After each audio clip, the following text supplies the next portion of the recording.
ทักทายสวัสดีพี่น้องเนาะนี่ก็ภาพธรรมศาสตร์เนาะเบิ่งภูผาป่าดงโอ้แคมเซพี่น้องไอ้น้ำไหลใสเย็นเนาะระวัง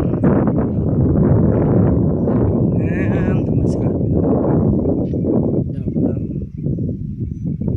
ธรรมศาสตร์งามเนาะอันนี้ก็เลาะไปเบิ่งธรรมศาสตร์เด้อพี่น้องเด้อให้บรรดาพี่น้องได้รับชมเนาะว่าทิวทัศน์ธรรมศาสตร์เขตเมืองเซโปนเนาะอย่าไปเที่ยวชมไปได้เด้อธรรมศาสตร์มีน้ำเซบางเฮียงเนาะไหลทองของเราโอ้หน่วยนายหน่วย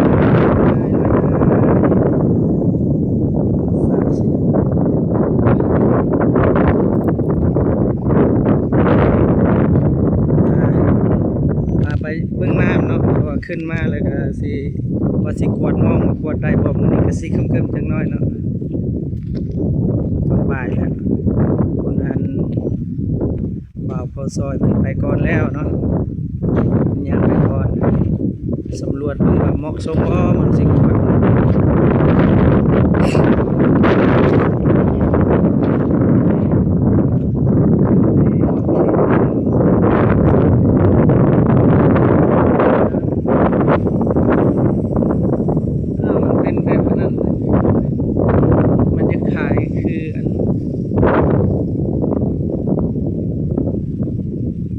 บัตรจะขายคือยังเนาะเป็นโงน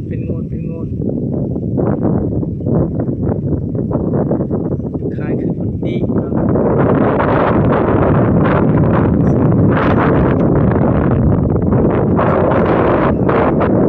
เสียงน้ำแกง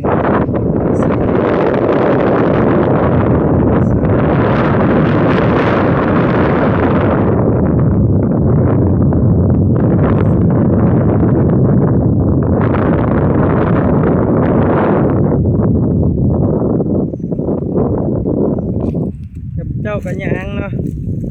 เบาสียางไปท้ายขึ้นไปถึงนี่ก็ลีกตามแคมน้ำเนาะคุณทำยางรัดไปคุณลุยน้ำได้มาดีไหม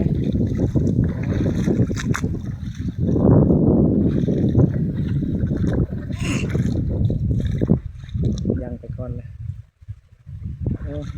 ยังไปเนาะข้ามเซบางเมียงไปธรรมศาสตร์สวยสดงดงามหลายพี่น้องเลยคำบรรยายเนาะข้ามได้อยู่บ่น้ำก็สิเลิกหลายเนี่ยเราจะไปกวดมองก็ต้องได้ข้ามภาคนั้นอีกเนาะดินแหดินศอกดินทรายงามเนาะเขตนี้แหละเขตเขาปลูกมักมักเขือมักแตงมักเพชรเนาะตะกี้เนาะเขาเอิ้นว่าเขตบ้านวังโมงเนาะทางนี้เนาะเขาปลูก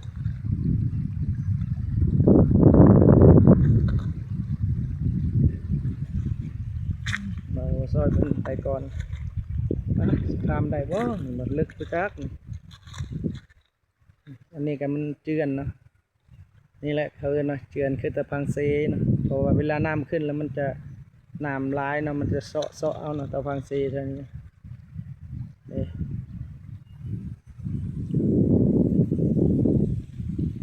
เลยเฮ็ดให้ดินเฮาเสียนะเพราะว่าบ่มีต้นไม้เนาะต้นไม้บ่ได้โอบไว้นะมีแต่กอเหล้าแล้วมันก็เฮ็ดให้มันเทือนง่ายนะบ่มีหักไม้ดึงไว้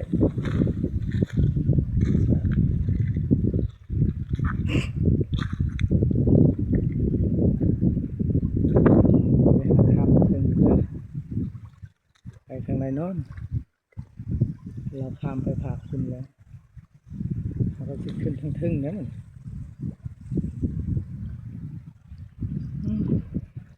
มีเสียงหมักกลิ้งงัว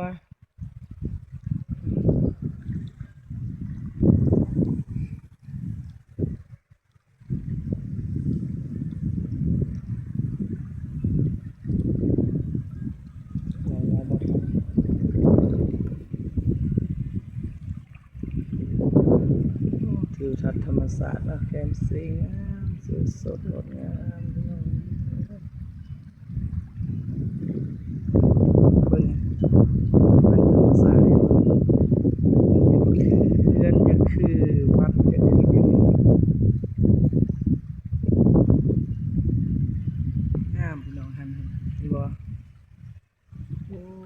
ศาสตร์นะสวยสันพันแตงเนาะธรรมศาสตร์แต่งไว้เป็นโงนเป็นโงนเป็นโงนเนาะสำหรับคลิปนี้ก็ซ้ำนี้ก่อนเด้อไปเรือนพานเห็นทิวทัศน์ธรรมศาสตร์แบบนี้ของบ่าวบ้านนอกเนาะวิถีชีวิตของบ่าวบ้านนอกหลายกดแสนเด้อสาธุ